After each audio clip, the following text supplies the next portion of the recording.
ರೈತ ಬಾಂಧವರಿಗೆ ನಮಸ್ಕಾರ. ತಮ್ಮೆಲ್ಲರಿಗೂ ಈ ನೇರ ಫೋನಿನ್ ಕಾರ್ಯಕ್ರಮಕ್ಕೆ ಆತ್ಮೀಯ ಸ್ವಾಗತ. ರೇಷ್ಮೆ ನಮ್ಮ ರಾಜ್ಯದ ಒಂದು ಪ್ರಮುಖ ಕೃಷಿ ಆಧಾರಿತ ಉದ್ದಿಮೆ. ಪಾರಂಪರಿಕ ಹಿನ್ನೆಲೆಯನ್ನು ಉಳ್ಳಂತಹ ಈ ಉದ್ದಿಮೆ ಲಕ್ಷಾಂತರ ಜನರಿಗೆ ಪ್ರತ್ಯಕ್ಷವಾಗಿ ಪರೋಕ್ಷವಾಗಿ ಬದುಕನ್ನು ಕಟ್ಟಿಕೊಟ್ಟಿದೆ. ಹಿಪ್ಪುನೇರಳೆ ಕೃಷಿಯಿಂದ ಹಿಡಿದು ಅಂದದ ರೇಷ್ಮೆ ವಸ್ತ್ರದ ವರೆವಿಗೆ ಈ ಉದ್ದಿಮೆ ವಿಶಾಲವಾಗಿ ಹರಡಿಕೊಂಡಿದೆ. ಈ ಎಲ್ಲ ಹಂತಗಳಲ್ಲಿ ಅಂತ ಹೇಳಿದರೆ ಹಿಪ್ಪುನೇರಳೆ ಕೃಷಿ ಆಗಿರ್ಬೋದು, ಹುಳು ಸಾಕಾಣಿಕೆ, ಗೂಡು ಉತ್ಪಾದನೆ, ಮಾರಾಟ, ಸಂಸ್ಕರಣೆ, ಹೀಗೆ ವಿವಿಧ ಹಂತಗಳಲ್ಲಿ ಬೆಳೆಗಾರರನ್ನು ಪ್ರೋತ್ಸಾಹಿಸುವ ಮೂಲಕ ಉದ್ದಿಮೆಯನ್ನು ಬೆಳೆಸುವ ನಿಟ್ಟಿನಲ್ಲಿ ಸರ್ಕಾರ ಹಲವು ಯೋಜನೆಗಳನ್ನು ರೂಪಿಸಿದೆ. ಈ ಯೋಜನೆಗಳು ಯಾವುವು? ಇವುಗಳ ಮೂಲಕ ಪೂರೈಸಲಾಗುತ್ತಿರುವ ಸೌಲಭ್ಯಗಳು ಯಾವುವು? ಅವುಗಳನ್ನು ಪಡೆಯುವ ವಿಧಾನಗಳು ಇತ್ಯಾದಿ ಹಲವು ವಿಷಯಗಳ ಕುರಿತಾಗಿ ತಮ್ಮೊಟ್ಟಿಗೆ ಹೆಚ್ಚಿನ ಮಾಹಿತಿಯನ್ನು ಹಂಚಿಕೊಳ್ಳಿಕ್ಕೆ ರಾಮನಗರದ ರೇಷ್ಮೆ ಇಲಾಖೆಯ ಉಪನಿರ್ದೇಶಕರಾದ ಡಾಕ್ಟರ್ NY ಚಿಗರಿಯವರು ಈ ದಿನ ನಮ್ಮೊಟ್ಟಿಗಿದ್ದಾರೆ. ರೈತ ಬಾಂಧವರೇ, ಚಿಗರಿಯವರ ಜೊತೆ ತಾವು ನೇರವಾಗಿ ಮಾತನಾಡಲಿಕ್ಕೆ ಬಳಸಬೇಕಾದಂತಹ ದೂರವಾಣಿ ಸಂಖ್ಯೆ 0802535259 23542699. ರೈತ ಬಾಂಧವರೇ, ತಮ್ಮ ಪ್ರಶ್ನೆ ನೇರವಾಗಿರಲಿ, ಸಂಕ್ಷಿಪ್ತವಾಗಿರಲಿ. ಇಂದಿನ ವಿಷಯ ಅಂತ ಹೇಳಿದರೆ ರೇಷ್ಮೆ ಇಲಾಖೆಯ ಯೋಜನೆಗಳು, ಇದಕ್ಕೆ ಸೀಮಿತವಾಗಿರಲಿ. ಕಾರ್ಯಕ್ರಮಕ್ಕೆ ಆಗಮಿಸಿರುವ ಚಿಗರಿಯವರಿಗೆ ರೈತ ಬಾಂಧವರ ವತಿಯಿಂದ ಆತ್ಮೀಯ ಸ್ವಾಗತ. ನಮಸ್ಕಾರ. ಚಿಗರಿಯವರೇ, ಈಗಾಗಲೇ ನಮ್ಮ ರೇಷ್ಮೆ ಇಲಾಖೆ ಸಾಕಷ್ಟು ಯೋಜನೆಗಳನ್ನು ನಮ್ಮ ರೇಷ್ಮೆ ಬೆಳೆಗಾರರ ಅಭ್ಯುದಯಕ್ಕಾಗಿ ಹಮ್ಮಿಕೊಂಡಿದೆ. ಈ ಸಂಕ್ಷಿಪ್ತವಾಗಿ ಈ ಎಲ್ಲ ಯೋಜನೆಗಳ ಗಾತ್ರ ಎಷ್ಟಿದೆ, ಗುರಿ ಎಷ್ಟಿದೆ, ಯಾವ್ಯಾವ ಥರದ ಯೋಜನೆಗಳನ್ನು ಇಲಾಖೆ ಅನುಷ್ಠಾನಗೊಳಿಸಿದೆ ಅಂತ ಹೇಳಿ ಸಂಕ್ಷಿಪ್ತವಾಗಿ ಹೇಳಲಿಕ್ಕಾಗುತ್ತಾ? ಸೊ 2014-15ನೇ ಸಾಲಿಗೆ ನಮ್ಮ ಯೋಜನೆ ಗಾತ್ರ 183 ಕೋಟಿ ರೂಪಾಯಿ, ಅಂದರೆ ಒಂದು ಅಂದಾಜಾಗಿ ಹೇಳಬೇಕಾದ್ರೆ 184 ಕೋಟಿ ರೂಪಾಯಿ ಇದೆ. ಬೃಹತ್ ಗಾತ್ರದ್ದಿದೆ. ಯಾಕಂದರೆ ಇದನ್ನು ಉತ್ತೇಜನ ಕೊಡುವ ಒಂದು ದೃಷ್ಟಿಯಿಂದ ಸರ್ಕಾರ ಇದನ್ನು ಮಾಡಿದೆ. ಎರಡನೇದು, ಈ 3 ಯೋಜನೆಗಳು ಬರ್ತಾ ಇದ್ದಾವೆ. ಒಂದು ರಾಜ್ಯ ಯೋಜನೆ ಅಂತ ಬರುತ್ತೆ, ಎರಡನೇದು ಕೇಂದ್ರ ಪುರಸ್ಕೃತ ಯೋಜನೆ, ಹಾಗೂ ಜಿಲ್ಲಾ ಯೋಜನೆಗಳು ಅಂತ ಹೇಳಿ ಒಟ್ಟಿಗೆ 183 ಅಂದರೆ 184 ಕೋಟಿ ರೂಪಾಯಿ ಯೋಜನೆ ಇದೆ. ಈ ಯೋಜನೆಗಳನ್ನು ಹಾಕಿಕೊಳ್ಳುವುದರ ಜೊತೆಗೆ ಇಲಾಖೆ ಕೆಲವೊಂದು ಆಶೋತ್ತರಗಳ ಅಂದರೆ ಗುರಿಗಳನ್ನು ಸಹಿತ ಹಾಕಿದೆ. ಅಂದ್ರೆ 1200 ಹೆಕ್ಟೇರ್ ಪ್ರದೇಶದಲ್ಲಿ ಹಿಪ್ಪುನೇರಳೆ ಹೊಸದಾಗಿ ತರುವುದು, 1500 ಹೊಸ ರೇಷ್ಮೆ ಬೆಳೆಗಾರರನ್ನ ಇದನ್ನು ಮಾಡೋದು, ಆಮೇಲೆ 75,000 ಮೆಟ್ರಿಕ್ ಟನ್ ಗೂಡನ್ನು ಉತ್ಪಾದನೆ ಮಾಡಿ ಅದರಲ್ಲಿ 9,000 ಮೆಟ್ರಿಕ್ ಟನ್ ಗೂಡನ್ನು ಬಯೋಲ್ಟೆನ್ ಗೂಡನ್ನು ಉತ್ಪಾದನೆ ಮಾಡುವಂತ ಗುರಿಯನ್ನ ಈ ನಮ್ಮ ಒಂದು ಇದು ಯೋಜನೆ ಗಾತ್ರದೊಂದಿಗೆ ಈ ಗುರಿಯನ್ನು ಹಾಕ್ಕೊಂಡಿದೆ. ಇದೀಗ ನಮ್ಮ ಈಗಾಗಲೇ ಮುಂಗಾರು ಪ್ರಾರಂಭ ಆಗ್ತಾ ಇದೆ. ಈ ಒಂದು ಸಂದರ್ಭದಲ್ಲಿ ನಮ್ಮ ಕೃಷಿಕರು ಹೊಸದಾಗಿ ಹಿಪ್ಪುನೇರಳೆ ಈಗ ಒಂದು ತೋಟವನ್ನು ಮಾಡಲಿಕ್ಕೆ ಹೊಟ್ಟಿದ್ದೆ ಆದರೆ ಇಲಾಖೆ ಯಾವ ರೀತಿ ನೆರವನ್ನು ಕೊಡಲಿಕ್ಕೆ ಸಿದ್ಧ ಇದೆ? ಅದು ನಾವು ಇಲಾಖೆಯಲ್ಲಿ ಹಾಕಿಕೊಂಡ ಮೊದಲು ಯೋಜನೆ ಅಂದ್ರೂ ಏನು ತಪ್ಪಿಲ್ಲ. ತಮಗೆ ಹೇಳಿರುವ ಹಾಗೆ 1200 ಹೆಕ್ಟೇರ್ ಪ್ರದೇಶವನ್ನು ತರಬೇಕು ಅಂತ ಏನು ಮಾಡಿದೀವಲ್ಲ, ಇದಕ್ಕಾಗಿ ಮೊದಲೇದ್ದು ಹೊಸದಾಗಿ ಹಿಪ್ಪುನೇರಳೆ ನಾಟಿ ಮಾಡುವುದಕ್ಕೆ ನಾವು ಸಹಾಯಧನವನ್ನು ಕೊಡ್ತೇವೆ. ಈ ಸಹಾಯಧನ 4 ವಿಧದಲ್ಲಿದೆ.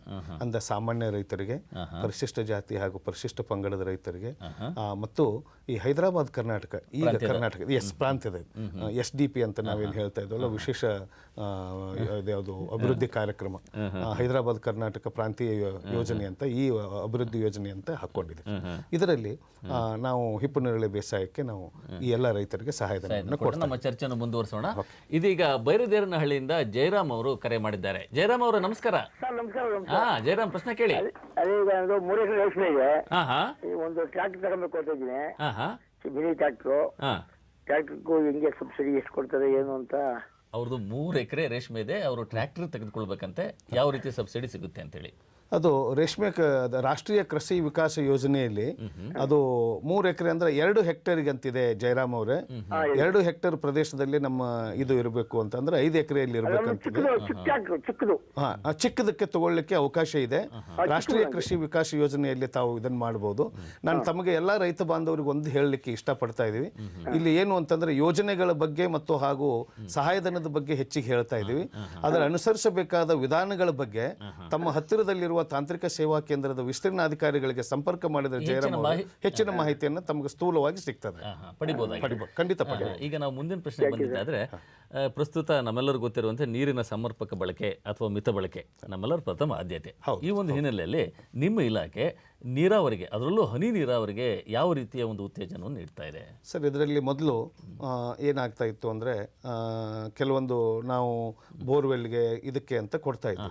ನಾವು ಕೃಷಿ ಇಲಾಖೆಯನ್ನು ತಗೊಂಡ್ರೆ ಮತ್ತು ಅದಾದ ನಂತರ ತೋಟಗಾರಿಕೆ ಇಲಾಖೆಯನ್ನು ಕೆಲವೊಂದು ಮಾದರಿಯಾಗಿ ಇಟ್ಕೊಂಡು ಈ ಸಲ ನಾವು ಹನಿ ನೀರಾವರಿಗೆ ಎಲ್ಲ ವಿಧದ ರೈತರಿಗೆ, ಅಂದರೆ ನಾವೇನು ಎಲ್ಲ ವರ್ಗದ ರೈತರಿಗೆ 90% ಸಹಾಯಧನ ಕೊಡುವಂಥದ್ದನ್ನು ಒಂದು ಇಟ್ಕೊಂಡಿದ್ವಿ. ಇದು ಈ ಒಂದು 12ನೇ ಒಂದು ಯೋಜನೆಯಲ್ಲಿ, ಅಂದರೆ 12ನೇ ಪಂಚವಾರ್ಷಿಕ ಯೋಜನೆಯಲ್ಲಿ, ಅಂದರೆ 12th ಪ್ಲಾನ್ CDP ಅಂತ ಕರೀತಾರೆ, ಕೇಂದ್ರ ಪುರಸ್ಕೃತ ಯೋಜನೆಯಲ್ಲಿ ಒಂದು ಅತಿ ಹೆಚ್ಚಿಗೆ ಪಡೆದುಕೊಂಡಿರುವಂಥ ಪ್ರಮಾಣ ಇದು. ಆಮೇಲೆ ಎರಡನೇದ್ದು, ನಾವು ಈ ನರ್ಸರಿಗಳನ್ನು ಬೆಳೆಸಲಿಕ್ಕೆ, ಅಂದರೆ ಈಗ ತಾವು ಹೇಳಿದ್ರಿ ಹೊಸದಾಗಿ ರೇಷ್ಮೆ ಕೃಷಿ ಇದನ್ನು ತರಬೇಕು ಅಂತಂದ್ರೆ ನರ್ಸರಿಗಳನ್ನ ಬೆಳೆಸಲಿಕ್ಕೆ ಅಂತ ನರ್ಸರಿ ಬೇಕಾಗುತ್ತೆ. 1 ಎಕರೆ ಪ್ರದೇಶದಲ್ಲಿ ನರ್ಸರಿಯನ್ನು ಬೆಳೆಸಲಿಕ್ಕೂ ಸಹಿತ ನರ್ಸರಿಗೆ ಪ್ರೋತ್ಸಾಹಧನ ಅಂತಿದೆ.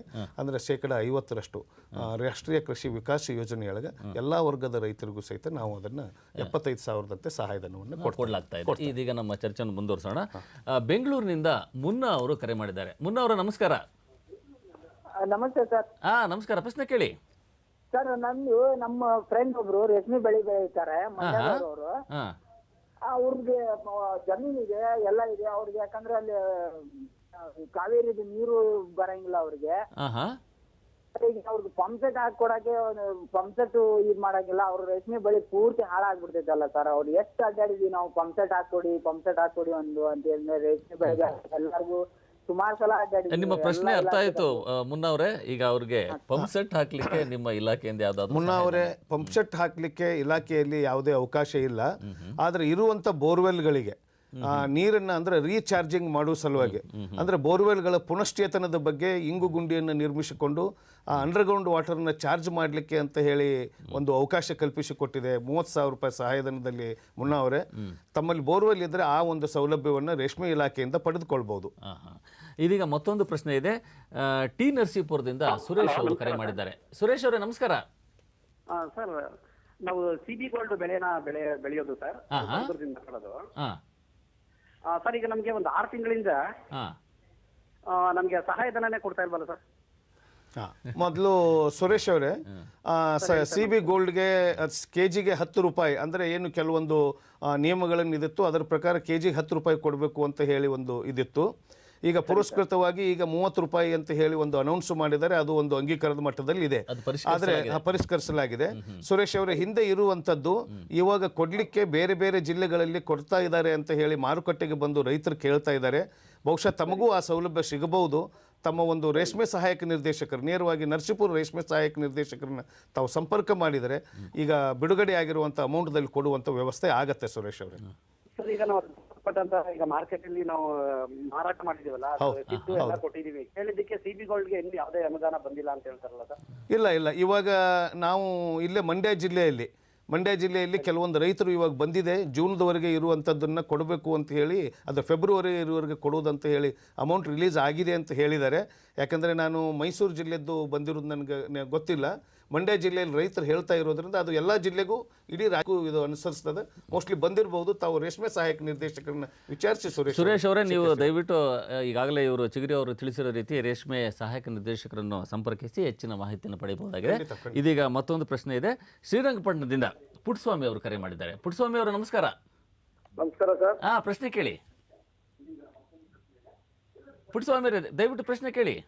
ಸರ್, ಒಂದು ಸಾಲ ಅಂತರ ಎಷ್ಟು ಇರಬೇಕು? ಒಂದು ಸಾಲಿಗಿಂದ ಒಂದು ಸಾಲಿಗೆ ಹಿಪ್ಪನೇರಳೆ ಇದು ಒಂದು ಸಾಲಿನಿಂದ ಒಂದು ಸಾಲಿಗೆ ಎಷ್ಟು ಅಂತರ ಇರಬೇಕು? ಆಯ್ತು ಪುಟ್ಟಸ್ವಾಮಿ ಅವರೇ, ಮತ್ತೆ ಏನೇನು ಸವಲತ್ತುಗಳು ಸಿಗುತ್ತೆ ಹೊಸದಾಗಿ ಇಡ್ತಾ ಇದೀವಿ ನಾವು. ಪುಟ್ಟಸ್ವಾಮಿ ಅವರೇ, ಒಂದು ಸಾಲಿನಿಂದ ಸಾಲಿಗೆ ನಾವು ಇಲಾಖೆಯಿಂದ ಒಂದು ಮಾದರಿಯಾಗಿ ಇಟ್ಕೊಂಡಿರೋದು 3 ಅಡಿ ಮತ್ತು 3 ಅಡಿ, ಅಂದರೆ ಗುಳಿಯಿಂದ ಗುಳಿಗೆ 3 ಅಡಿ ಮತ್ತು ಸಾಲಿನಿಂದ ಸಾಲಿಗೆ 3 ಅಡಿ ಅಂತ ಇಟ್ಕೊಂಡೇ ಇದ್ದೀವಿ. ಇವಾಗ ಏನಾಗಿದೆ, ಇಂಡೋ ಜಪಾನ್ ಸಿಸ್ಟಮ್ ಅಂತ ಇನ್ನೊಂದು ವ್ಯವಸ್ಥೆ ಬಂದಿದೆ. ಅದರಲ್ಲಿ ಸಾಲಿನಿಂದ ಸಾಲಿಗೆ 5 ಅಡಿ ಇಡ್ತಾರೆ. ಆಮೇಲೆ ಇನ್ನೊಂದು ಇದಕ್ಕೆ ಸಾಲಿಗೆ 3 ಅಡಿ ಇಡ್ತಾರೆ ಮತ್ತು ಕಡ್ಡಿಯಿಂದ ಕಡ್ಡಿಗೆ, ಅಂದರೆ ಗುಳಿಯಿಂದ ಗುಳಿಗೆ 2 ಅಡಿ ಅಂತ ಇಡ್ತಾರೆ. ಅಂದರೆ 2/3/5 ಅಂತ ಹೇಳಿ ಇಂಡೋ ಜಪಾನ್ ಸಿಸ್ಟಮ್ ಅಂತ ಬಂದಿದೆ. ಆಮೇಲೆ ಕೆಲವೊಂದು ಜನ ರೈತರು ಇವಾಗ ಉಳುಮೆ ಮಾಡಲಿಕ್ಕೆ ಮತ್ತು ಯಾಂತ್ರೀಕರಣ ಅಂದರೆ ಟ್ರ್ಯಾಕ್ಟರ್ಗಳನ್ನು ಉಪಯೋಗ ಮಾಡ್ಕೊಂಡು ಮಾಡಲಿಕ್ಕೆ 4 ಅಡಿನೂ ಇಡ್ತಾ ಇದ್ದಾರೆ. ತಮ್ಮ ಒಂದು ಜಮೀನದ ಒಂದು ಅಳತೆ ಅಥವಾ ಅಳತೆ ಅನ್ನೋದಕ್ಕಿಂತಲೂ ಒಂದು ಗಾತ್ರದ ಮೇಲೆ, ತಮ್ಮ ಅನುಕೂಲದ ಮೇಲೆ ಇವು 3ರಲ್ಲಿ ಯಾವುದಾದ್ರೂ ಅನುಸರಿಸ್ಬೋದು ಪುಟ್ಟಸ್ವಾಮಿ ಅವರೇ. 3x3 ಮಾಡಿ, 2x3 × 5 ಆದರೂ ಮಾಡಿ, 4x4 ಮಾಡ್ಬೋದು. ಪುಟ್ಟಸ್ವಾಮಿ ಅವರಿಗೆ ಧನ್ಯವಾದಗಳು. ಇದೀಗ ಕೋಲಾರದಿಂದ ವೆಂಕಟಸ್ವಾಮಿ ಅವರು ಕರೆ ಮಾಡಿದ್ದಾರೆ. ವೆಂಕಟಸ್ವಾಮಿ ಅವರು ನಮಸ್ಕಾರ. ವೆಂಕಟಸ್ವಾಮಿ ಅವರ ಪ್ರಶ್ನೆ ಕೇಳಿ. ಸರ್, ನಮ್ಮ ಪ್ರಶ್ನೆ ಏನು ಇಲ್ಲ. ಹಾ ಹಾ ಹನಿ ನೀರಾವರಿ ಹಾಕಿ 7-8 ವರ್ಷ ಆಗಿದೆ. ಹಾ ಹಾ ಅದು ಹೊರಟೋಯ್ತು. ಹಾ ಬೇರೆ ಇವಾಗ ಹಾಕಿದ್ದೀವಿ ಅದೇ ತೋಟಕ್ಕೆ. ಹಾ ನಮ್ಗ್ ಕೊಡೋದಕ್ಕೆ ಪ್ರಯೋಜನ ಇಲ್ಲ. ಒಂದೇ ಸಲ ನಾವು ಕೊಡೋದು ಅಂತಾರೆ. 50 ವರ್ಷಕ್ಕೆ ಒಂದೇ ಸಲಿನೇ ಸರ್ ಕೊಡೋದು. ಈಗಾಗಲೇ ಇದು ಅವರು ಪುಟ್ಟಸ್ವಾಮಿ ಅವರೇ, ಈಗ ನಮ್ಮ ಇಲಾಖೆಯಿಂದ ತಾವೇನಾದ್ರೂ ಹಿಂದೆ ತೆಗೆದುಕೊಂಡಿದ್ರಾ? ಒಂದ್ಸಲಿ ಕೊಟ್ಟಿದ್ದಾರೆ ಸರ್. 8 ವರ್ಷ ಆಯ್ತು ನಮ್ಗೆ ಕೊಟ್ಟು. 8 ವರ್ಷ ಆಗಿದ್ರೆ 5 ವರ್ಷದವರೆಗೆ ಅಂತ ಅಷ್ಟೇ ಇದೆ. 8 ವರ್ಷ ಆಗಿದ್ರೆ ತಾವು ಅದನ್ನ ಇನ್ನೊಂದ್ಸಲ 8 ವರ್ಷ ತಗೊಂಡಿರೋದು ಹಿಂದಲ್ದನ್ನ ನಮ್ಮ ಹೋಗಿ ತೋರಿಸಿದ್ರೆ, ನಮ್ಮ ಅಧಿಕಾರಿಗಳಿಗೆ ತೋರಿಸಿದ್ರೆ ಅದನ್ನ ಪರಿಶೀಲನೆ ಮಾಡಿ ಕೊಡ್ಲಿಕ್ಕೆ ಅವಕಾಶ ಇದೆ ಪುಟ್ಟಸ್ವಾಮಿ ಅವರೇ. ಅದು ಬಟ್ ಒಂದು ಏನು ಅಂತಂದ್ರೆ, ಈಗ ಆಗಿರುವಂತ ಈ ಯೋಜನೆಗಳಿಗೆ ಏನು ವಿಧಾನಗಳು ಇದಾವಲ್ಲ, ಅದು ಡಿಟೇಲ್ ಆಗಿ ಅವರು ಅಸಿಸ್ಟೆಂಟ್ ಡೈರೆಕ್ಟರ್ ಕಡೆ ಸಿಗತ್ತೆ ಪುಟ್ಟಸ್ವಾಮಿ ಅವರೇ. ಅವ್ರನ್ನ ಸಂಪರ್ಕಿಸಿ ಹೆಚ್ಚಿನ ಮಾಹಿತಿಯನ್ನು ಪಡೆಯಲಿಕ್ಕೆ ಸಾಧ್ಯ ಇದೆ. ಚಿಗಿರಿ ಅವರೇ, ಈಗ ಸ್ವಲ್ಪ ನಾವು ಮುಂದಕ್ಕೆ ಬಂದಿದ್ದೆ, ಆದರೆ ಈ ಹುಳುಗಳ ಸಾಕಾಣಿಕಾ ಮನೆ ನಿರ್ಮಾಣ ಪ್ರಾಯಶಃ ಇಲ್ಲಿ ಸ್ವಲ್ಪ ಹೆಚ್ಚು ವೆಚ್ಚ ಬೇಕಾಗುತ್ತೆ ಅನ್ಸುತ್ತೆ. ಈ ಒಂದು ಹಂತದಲ್ಲಿ ನಿಮ್ಮ ಇಲಾಖೆ ಯಾವ ರೀತಿ ನೆರವು ನೀಡ್ತಿದೆ? ಸರ್, ಮೊದಲು 1000 ಚದರಡಿ 1000 ಚದರಡಿಗೆ ನಾವು ಸಹಾಯಧನ ಕೊಡ್ತಾ ಇದ್ದೀವಿ. 600 ಚದರಡಿಗೆ ಸಹಾಯಧನ ಕೊಡ್ತಾ ಇದ್ದೀವಿ. 375 ಚದರಡಿಗೆ ಸಹಾಯಧನ ಕೊಡ್ತಾ ಇದ್ದೀವಿ. ಬಟ್ ಈ 12ನೇ ಪಂಚವಾರ್ಷಿಕ ಯೋಜನೆಯಲ್ಲಿ 2 ಯೋಜನೆಗಳನ್ನು ಸೇರ್ಕೊಂಡಿದ್ದಾರೆ. ಬಹಳ ಸಂತೋಷದ ಸಂಗತಿ. ಅದು ರೈತರ ಬೇಡಿಕೆನೂ ಇತ್ತು. ಎಲ್ಲ ದೊಡ್ಡ ರೈತರಿಗೆ ಮಾತ್ರ ಇದು ಸಹಾಯ ಹೋಗುತ್ತೆ, ನಮಗೂ ಅನುಕೂಲ ಮಾಡಿ ಅಂತ ಹೇಳಿರುವಾಗ 225 ಚದರಡಿಗೂ ಸಹಿತ ಸಹಾಯಧನ ಸಣ್ಣ ಮತ್ತು ಅತಿ ಸಣ್ಣ ರೈತರಿಗೆ. ಜೊತೆಗೆ ಸರ್, 225ರಲ್ಲಿ ಇದೇನಿದೆ ಅಲ್ಲ, ಲೋ ಕಾಸ್ಟ್ ರೇರಿಂಗ್ ಹೌಸ್ ಅಂತ ಕಡಿಮೆ ವೆಚ್ಚದಲ್ಲಿನೂ ಸಹಿತ ಒಂದು ಸೌಲಭ್ಯವನ್ನು ಅದನ್ನು ಕೊಟ್ಟಿದ್ದಾರೆ. ಆಮೇಲೆ ಸಹಾಯಧನದ ಮೊತ್ತ ಮೊದಲಿನಕ್ಕಿಂತ ಇವಾಗ ಜಾಸ್ತಿ ಆಗಿದೆ. 1000 ಚದರಡಿಗೂ ಜಾಸ್ತಿ ಆಗಿದೆ. ಅದು ಕೇವಲ 35% ಇದೆ. ಆಮೇಲೆ 600 ಚದರಡಿಗೆ 50% ಸಹಾಯಧನ ಇದೆ. ಸೊ ಇವೆಲ್ಲ ಸೌಲಭ್ಯಗಳನ್ನ ನಮ್ಮ ರೈತರು ಅದನ್ನು ಬಳಸಿಕೊಳ್ಳಿಕ್ಕೆ ಅವಕಾಶ ಇದೆ. ನಮ್ಮ ಚರ್ಚೆಯನ್ನು ಮುಂದುವರಿಸೋಣ. ಇದೀಗ ಮಂಡ್ಯದಿಂದ ಪ್ರವೀಣ್ ಕುಮಾರ್ ಅವರು ಕರೆ ಮಾಡಿದ್ದಾರೆ. ಪ್ರವೀಣ್ ಕುಮಾರ್, ನಮಸ್ಕಾರ. ಸರ್, ನಮಸ್ತೆ ಸರ್. ಮಂಡ್ಯ ಡಿಸ್ಟಿಕ್ ಮವಳ ತಾಲೂಕಿಂದ ಒಟ್ಟೋಳಿ ಗ್ರಾಮದಿಂದ ಸರ್. ಸರ್, ಈಗ ರೇಷ್ಮೆ ಸಾಕಾಣಿಕೆ ಕೇಂದ್ರ ಅಂದ್ಬಿಟ್ಟು ಬಯೋಟೆನ್ಗೆ ಚಾಕಿ ಸಾಕಾಣಿಕೆ ಕೇಂದ್ರ ಮನೆ ನಿರ್ಮಾಣ ಮಾಡೋಕೆ ಹಾಗೂ ತೋಟ ನಿರ್ಮಾಣ ಮಾಡೋದಕ್ಕೆ ಏನ್ ಸಹಾಯಧನ ಕೊಡ್ತಾರೆ ಅಂತ ಅದ್ರ ಬಗ್ಗೆ ಮಾಹಿತಿ ಸಹಾಯ ಬೇಕಾಗತ್ತೆ ಸರ್. ಚಾಕಿ ಸಾಕಾಣಿಕೆ ಮನೆ ನಿರ್ಮಾಣಕ್ಕೆ ಸಹಾಯಧನ ನಿಮ್ಮಲ್ಲಿ ಇದೆ? ಖಂಡಿತ ಇದೆ ಸರ್. ಇದು ಒಂದು ಹೊಸ ಯೋಜನೆ. ವಿಶೇಷವಾಗಿ ನಾವು ಹೇಳಬೇಕು ಅಂತಂದ್ರೆ, ಈ ಚಾಕಿ ಸಾಕಾಣಿಕೆ ಕೇಂದ್ರಗಳನ್ನ ಅಂದ್ರೆ ಖಾಸಗಿಯಾಗಿ ಪ್ರಾರಂಭ ಆಗಿರೋದು ಆ ಮಂಡ್ಯ ಜಿಲ್ಲೆಗೆ ಶ್ರೇಯಸ್ ಹೋಗುತ್ತೆ. ಫಸ್ಟ್ ಪ್ರಾರಂಭ ಮಾಡಿರೋದು ಅವರು ಪ್ರವೀಣ್ ಅವರೇ. ಅದರ ಯೋಜನಾ ವೆಚ್ಚ ಅಂದ್ರೆ ಯೂನಿಟ್ ಕಾಸ್ಟ್ 6 ಲಕ್ಷ ಇದೆ. ನಿಮಗೆ 4,50,000 ರೂಪಾಯಿವರೆಗೆ ಸಹಾಯಧನವನ್ನು ಕೊಡ್ತಾರೆ. ಭೂಮಿ ಮತ್ತು ಕಟ್ಟಡಗಳು ನಿಮ್ದು ಸೌಲಭ್ಯ ಇದ್ದುಕೊಂಡು, ಆದರೆ ಒಂದು ಕಂಡೀಷನ್ ಏನು ಅಂದ್ರೆ 5 ವರ್ಷದವರೆಗೆ ನೀವು ಚಾಕಿ ಒಂದು ಸಾಕಾಣಿಕೆಯನ್ನು ಮುಂದುವರಿಸಿಕೊಂಡು ಹೋಗಬೇಕು ಅನ್ನೋ ಯಾವುದೇ ಕಾರಣಕ್ಕೂ ಮಧ್ಯದಲ್ಲಿ ನಿಲ್ಲಿಸಬಾರದು. 6 ಲಕ್ಷ ರೂಪಾಯಿ ಇದಕ್ಕೆ ಯೂನಿಟ್ ಕಾಸ್ಟ್ಗೆ 4,50,000 ರೂಪಾಯಿ ಸೌಲಭ್ಯ ಅವರಿಗೆ ನೇರವಾಗಿ ಇದೆ, ಸಿಗ್ತಾ ಇದೆ ಅಂತ. ಧನ್ಯವಾದಗಳು. ಇದೀಗ ಹುಣಸೂರಿನಿಂದ ಉದಯ್ ಅವರು ಕರೆ ಮಾಡಿದ್ದಾರೆ. ಉದಯ್ ಅವರೇ, ನಮಸ್ಕಾರ. ಸರ್, ನಮಸ್ಕಾರ ಸರ್. ಪ್ರಶ್ನೆ ಕೇಳಿ ಉದಯ್. ಸರ್, ಏನಿಲ್ಲ ಸರ್, ನಮಗೆ ಕೆಲವು ಸವಲತ್ತುಗಳು ಕೊಡ್ತಾರಲ್ಲ ಸರ್, ಈ ತೆಂಗಿನ ತೋಟದವರಿಗೆ ಅಥವಾ ರೇಷ್ಮೆ ಇಲಾಖೆದವರಿಗೆ ಅಥವಾ ಒಗೆಸೊಪ್ಪು ಬೋರ್ಡ್ ಅವರಿಗೆ ಕೊಡ್ತಾರಲ್ಲ, ಈ ಮಾನ್ಯತೆಗಳು ನಮ್ಗಳಿಗೆ ಯಾವ ರೀತಿ ತಿಳಿತಾ ಇಲ್ಲ ಸರ್. ಅದನ್ನ ಬಂದು ದಯವಿಟ್ಟು ಎಲ್ಲಾ ಗ್ರಾಮಗಳು ತಿಳಿಸುವಂತೆ ಒಂದು ವ್ಯವಸ್ಥೆ ಮಾಡಕ್ಕಾಗುತ್ತೆ ಸರ್? ಧನ್ಯವಾದ ಉದಯ್ ಅವರೇ. ಈಗ ಉದಯ್ ಅವ್ರ ಪ್ರಶ್ನೆ, ಈ ಕುರಿತಾದ ಮಾಹಿತಿ ಎಲ್ಲಿ ಸಿಗುತ್ತೆ ಅವರಿಗೆ? ಉದಯ್ ಅವರೇ, ಒಂದು ವ್ಯವಸ್ಥೆಯನ್ನು ನಮ್ಮ ಇಲಾಖೆ ಹೇಳಿದೆ. ಯಾವುದೇ ತರನಾದ ಇಲಾಖೆ ಒಂದು ಸೌಕರ್ಯಗಳಿರ್ಲಿ ಅಥವಾ ಕಾರ್ಯಕ್ರಮಗಳಿರ್ಲಿ, ಗ್ರಾಮ ಪಂಚಾಯತಿ ಮಟ್ಟದಲ್ಲಿನೂ ಸಹಿತ ಅದನ್ನ ಪ್ರಚಾರ ಪಡಿಸಬೇಕು ಅಂತ ಒಂದು ಉದಯ ಯೋಜನೆ ಹಾಕೊಂಡಿದೆ ಇಲಾಖೆ. ಅದರ ಜೊತೆಗೆ ನಾವು ಮಾರುಕಟ್ಟೆಗಳನ್ನು ಸಹಿತ, ಈ ಯೋಜನೆಗಳು ಎಲ್ಲ ಪೂರ್ಣವಾಗಿ ಇದಾದ್ರೂ ಸಹಿತ ಮಾರುಕಟ್ಟೆ ನಾವು ಡಿಸ್ಪ್ಲೇ ಮಾಡಬೇಕು ಅಂತ ಹೇಳಿ ಇದಾಗಿದೆ. ಬಟ್ ತಮ್ಮ ಸಲಹೆಯನ್ನ ನಾವು ಸಂಬಂಧಪಟ್ಟ ಒಂದು ಅಧಿಕಾರಿಗಳಿಗೆ ತಿಳಿಸಿ ಈ ಮಾಹಿತಿಗಳು ನಿಮಗೆ ತಲುಪುವ ಹಾಗೆ ಒಂದು ವ್ಯವಸ್ಥೆ ಮಾಡ್ಕೊಳ್ಳಿಕ್ಕೆ ಇಲಾಖೆಯಲ್ಲಿ ಚಿಂತನೆ ಇದೆ ಉದಯ್ ಅವರೇ. ಅದನ್ನ ಮಾಡ್ತೀವಿ ನಾವು. ಉದಯ್ ಅವರೇ ನಮಸ್ಕಾರ. ಈಗ ಇನ್ನೊಂದು ಪ್ರಶ್ನೆ ಏನು ಅಂತ ಹೇಳಿದ್ರೆ, ಈ ಮಾರಾಟದ ಹಂತಕ್ಕೆ ಬಂದಿದ್ದೆ ಆದರೆ ಈ ಬೆಳೆಗಾರರನ್ನು ಪ್ರೋತ್ಸಾಹಿಸುವ ನಿಟ್ಟಿನಲ್ಲಿ ಇಲಾಖೆ ಯಾವ್ಯಾವ ರೀತಿ ಈ ಪ್ರೋತ್ಸಾಹ ಧನವನ್ನು ನೀಡ್ತಾ ಇದೆ ಬೇರೆ ಬೇರೆ ಈ ರೇಷ್ಮೆ ಗೂಡುಗಳ ಗುಣಮಟ್ಟದ ಆಧಾರದ ಮೇಲೆ? ಇದು ಬಹಳ ಮುಖ್ಯವಾದ ಇದು. ಆಮೇಲೆ ಇದರಲ್ಲಿ ಪ್ರಗತಿನೂ ಆಗಿದೆ ಸರ್. ಹೋದ ವರ್ಷ ಅಂದ್ರೆ ಹಿಂದಿನ ಸಾಲಿನಲ್ಲಿ ಈ ಏನು ನಾವು ಕೋಲಾರ್ ಗೋಲ್ಡ್ ಅಂತ ಹೇಳ್ತಾ ಇದೀವಿ, ಉತ್ತಮ ಗುಣಮಟ್ಟದ ಗೂಡು ಮತ್ತು ಒಂದು 100 ಮಟ್ಟಿಗೆ ಸರಾಸರಿ ಇಷ್ಟು ತೆಗಿಬೇಕು ಅಂತ ಒಂದು ನಾರ್ಮ್ಸ್ ಇತ್ತಲ್ವಾ, ಅದಕ್ಕೆ ಕೆಜಿಗೆ 10 ರೂಪಾಯಿ ಒಂದು ಪ್ರೋತ್ಸಾಹಧನವನ್ನು ಕೊಡ್ತಾ ಇದ್ದೀವಿ. ಆದ್ರೆ ಈ ಸಲ 14 ಮತ್ತು 15ನೇ ಸಾಲಿಗೆ ಅದನ್ನು 30 ರೂಪಾಯಿಗೆ ಒಂದು ಹೆಚ್ಚುವಂತ ಒಂದು ಯೋಜನೆ ಹಾಕೊಂಡು, ಅದೇ ರೀತಿ ದ್ವಿತಳಿ ಗೂಡನ್ನು ಬೆಳೆದ್ರೆ ಒಂದು ಕೆಜಿಗೆ 40 ರೂಪಾಯಿ ಇತ್ತು, ಅದು ಏಪ್ರಿಲ್ ನಿಂದ 50 ರೂಪಾಯಿಗೆ ಅಂತ ಹೇಳಿ ಅದು ಅನೌನ್ಸ್ ಆಗಿದೆ. ಒಂದು ಸರ್ಕಾರ ಇದರಲ್ಲಿ ಪರಿಶೀಲನಾ ಹಂತದಲ್ಲಿದೆ, ಅದು ಎಕ್ಸೆಪ್ಟ್ ಆಗಿದೆ. ಆಮೇಲೆ ಇನ್ನೂ 3 ವಿಶೇಷಗಳು ಏನು ಅಂತಂದ್ರೆ, ಅಂದ್ರೆ ಉತ್ತರ ಕರ್ನಾಟಕ ಭಾಗದಲ್ಲಿ ಅಂದ್ರೆ ಕೆಲವೊಂದು ಮಾರುಕಟ್ಟೆಗಳಿದಾವೆ, ಆ ಮಾರುಕಟ್ಟೆಗಳು ಸುಸಜ್ಜಿತವಾಗಿ ಕೆಲಸ ನಿರ್ವಹಿಸಲಿ ಅಂತ ಹೇಳಿ ಆ ಮಾರುಕಟ್ಟೆಗಳಲ್ಲಿ ಗೂಡು ತಗೊಂಡು ಹೋದ್ರೆ, ಉತ್ತರ ಕರ್ನಾಟಕದ ಮಾರುಕಟ್ಟೆಗಳಲ್ಲಿ ಗೂಡು ತಗೊಂಡು ಹೋದ್ರೆ ಪ್ರತಿ ಒಂದು ಅಂದ್ರೆ ಪುರುಷರಿಗೆ 50 ರೂಪಾಯಿ ಇದೆ, 60 ರೂಪಾಯಿ ಇದೆ, ಆಮೇಲೆ ಮಹಿಳೆಯರಿಗೆ ಒಂದು 100 ರೂಪಾಯಿವರೆಗೆ ಈ ತರ 10 ರೂಪಾಯಿ ಇದೆ ಪುರುಷರಿಗೆ, 20 ರೂಪಾಯಿ ಮಹಿಳೆಯರಿಗೆ ಇದೆ. ಅದೇ ರೀತಿ ಉತ್ತರ ಕರ್ನಾಟಕದ ಕೆಲವೊಂದು ಭಾಗದ ರೈತರು ರಾಮನಗರ ಮತ್ತು ಕೆಲವೊಂದು ಇದಕ್ಕೆ ಬಯೋಲ್ಟೈನ್ ಗೂಡನ್ನು ತಗೊಂಡು ಬರ್ತಾ ಇದ್ದಾರೆ. ಆ ಬಯೋಲ್ಟೈನ್ ಗೂಡು ತಗೊಂಡು ಬರ್ಲಿಕ್ಕೆ ಸಾಗಾಣಿಕೆ ವೆಚ್ಚ ಟ್ರಾನ್ಸ್ಪೋರ್ಟೇಷನ್ ಇದು ಅಂತ ತಿಳ್ಕೊಂಡು 10 ರೂಪಾಯಿ ಇದನ್ನು ಕೊಡ್ತಾ ಇದ್ದಾರೆ. ಅದರ ಜೊತೆಗೆ ಬಿತ್ತನೆ ಗೂಡುಗಳು ತಮಗೆ ಗೊತ್ತಿರುವ ಹಾಗೆ ನಮ್ಮ ಮೈಸೂರು ತಳಿ ಬಿತ್ತನೆ ಗೂಡು ಹಾಗೂ ನಮ್ಮ ದ್ವಿತಳಿ ಬಿತ್ತನೆ ಗೂಡುಗಳಿಗೆ ಪ್ರೋತ್ಸಾಹಧನ ಅಂತ ನಾವು ಕೊಡ್ತಾ ಇದೀವಿ. ನಾರ್ಮ್ಸ್ ಒಂದು ಫಿಕ್ಸ್ ಮಾಡಿದ್ದಾರೆ. ಆ ನಾರ್ಮ್ಸ್ ಪ್ರಕಾರ ಗೂಡಿದ್ದು ಅಕಸ್ಮಾತ್ ಬೇಡಿಕೆ ಇಲ್ಲದೆ ನೂಲು ಬಿಚ್ಚಾಣಿಕೆಗೆ ಹೋದ್ರೆ ಒಂದು ಕೆಜಿಗೆ 150 ರೂಪಾಯಿ ಅಂತ ಕೊಡಬೇಕು ಅಂತ ದ್ವಿತಳಿ ಮತ್ತು ಬಿತ್ತನೆ ಪ್ರದೇಶಕ್ಕೆ ಇದನ್ನು ಕೊಡಬೇಕು ಅಂತಿದೆ. ಅದರ ಜೊತೆಗೆ ಗುಣಮಟ್ಟದ ಗೂಡಿಗೂ ಸಹಿತ ಪ್ರೋತ್ಸಾಹ ಕೊಡುವಂತ ಇದು ಇದೆ.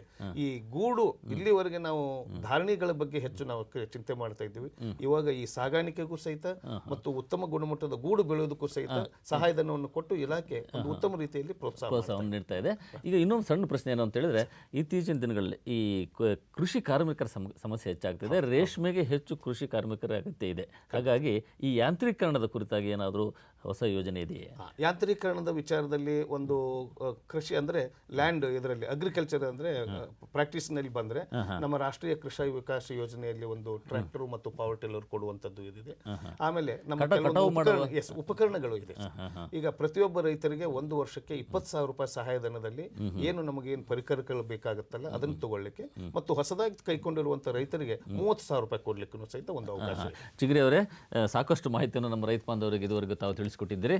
ರೈತ ಬಾಂಧವರೇ, ಈ ಎಲ್ಲ ಯೋಜನೆಗಳನ್ನು ತಾವು ಸದುಪಯೋಗಪಡಿಸಿಕೊಂಡು ಇನ್ನೂ ತಮ್ಮ ಈ ರೇಷ್ಮೆ ಕೃಷಿಯನ್ನು ಲಾಭದಾಯಕ ಮಾಡಿ ಇನ್ನೂ ಸುಸ್ಥಿರ ಆದಾಯವನ್ನು ತಾವು ಪಡೆಯುವಂತೆ ಆಗಿದ್ದೇ ಆದಲ್ಲಿ ಈ ಎಲ್ಲ ಯೋಜನೆಗಳು ಪ್ರಾಯಶಃ ರೈತರಿಗೆ ಇನ್ನೂ ಹೆಚ್ಚಿನ ಒಂದು ಉಪಯೋಗ ಆಗ್ತವೆ ಅಂತೇಳಿ ನಾವು ಆಶಿಸ್ತಾ ಈ ಕಾರ್ಯಕ್ರಮಕ್ಕೆ ಆಗಮಿಸಿ ಇಷ್ಟೆಲ್ಲ ಮಾಹಿತಿಯನ್ನು ನಮ್ಮ ರೈತ ಬಾಂಧವರ ಜೊತೆ ಹಂಚಿಕೊಂಡಂತಹ ಚಿಗರಿ ಅವರಿಗೆ ನಿಮ್ಮೆಲ್ಲರ ವತಿಯಿಂದ ಹೃತ್ಪೂರ್ವಕ ಧನ್ಯವಾದಗಳನ್ನ ಅರ್ಪಿಸ್ತೀನಿ. ನಾನು ಇಲ್ಲಿ ಕೇಳ್ಕೊಳ್ತಾ ಇರೋದು, ಘನ ಸರ್ಕಾರ ಒಂದು ಕೊಟ್ಟಿರುವಂಥ ಈ ರೇಷ್ಮೆ ಇಲಾಖೆಯಿಂದ ಮುಖಾಂತರ ಕೊಟ್ಟಿರುವಂಥ ಯೋಜನೆಗಳನ್ನು ನಮ್ಮ ರೈತ ಬಾಂಧವರು ಸಮರ್ಪಕವಾಗಿ ಬಳಸಿಕೊಂಡು ಇನ್ನೂ ಹೆಚ್ಚಿನ ಪ್ರಮಾಣದಲ್ಲಿ ರೇಷ್ಮೆಯನ್ನು ಕೈಕೊಳ್ಳಿ ಅಂತ ಆಶಯದೊಂದಿಗೆ ನಾನು ಅವರಿಗೆ ಧನ್ಯವಾದ ಹೇಳ್ತೀನಿ. ನಮಸ್ಕಾರ.